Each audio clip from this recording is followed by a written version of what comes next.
ముఖ్యమంత్రి గారు ఉన్నారంటే ఈరోజు ఆయన పదేళ్ళుగా అందుతున్నది జరిగినది. తెలంగాణ పులిబిడ్డ నేను మరోపోదు ఈ గడ్డ అని 2015లోనే నేను ఆయన పాట చేశాను. ఆ పాటలో ప్రజలకు వచ్చారు. 3 రంగుల జెండా ఆ పాట మీ అందరికీ తెలుసు. నేను ఎప్పుడు కలిసినా నాకు ఒక్కటే చెప్తారు ఆయన, ఏ డైరెక్టర్ చెప్పాలి, ఏ హీరోకి చెప్పాలి, ఏ ప్రొడ్యూసర్ చెప్పాలి నీ గురించి మ్యూజిక్ అవకాశం ఉంది అంటే ప్రతిభ ఉన్న కళాకారులకు చేయూతను అందించాలనే తపన ఉన్న ముఖ్యమంత్రి గారు ఉన్నారు మనకి. అందులో వచ్చిందే షార్ట్ ఫిల్మ్స్.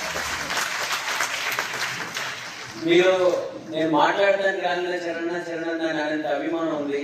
నా పాట ప్రజలందరికీ మిలియన్లకు రీచ్ అయింది. అది ప్రైవేట్ సాంగ్ అయినా సినిమాల్లో సాంగ్స్ అయినా. కానీ ఎందుకు చరణ్ నువ్వు ఎక్కడ కనపడవు, ఎవరు నేను ముందుకు తీసుకురారు ఎందుకు అని మీరు చాలా మంది నాకు క్వశ్చన్ చేస్తుంటారు. ఎట్లా తీసుకొస్తారు? 10 ఏళ్ళ నుంచి అన్నతో ఉంది కదా. నేను 10 ఏళ్ళ నుంచి ఉన్న గవర్నమెంట్లు వేరే, ఈ గవర్నమెంట్ వచ్చి 2 ఏళ్ళు అయితే ఇంకా ఎక్కడ కనపడలేదు అని మళ్ళీ మీరే అంటుంటారు. ఆయన తెలిసి ఎవరిని ఎప్పుడు ఎక్కడ తీసుకురావాలో. నా సినిమా కుటుంబం, నా సినిమా పెద్దలందరూ పక్కన నన్ను కూర్చోబెట్టాడు ఈరోజు. చాలనుకునేవాడిని, హరిశంకర్ అనుకో ఎప్పుడైనా పాట రాస్తే చాలనుకునేవాడిని, రిజల్ట్ గారు ఇలాంటి సంఖ్యల వరం గారు నాటి లెజెండ్స్ మధ్య నన్ను కూడా చేరేసి కూర్చోబెట్టాడు మా రేవంత్ అన్న. సో ఎందుకంటే గొప్ప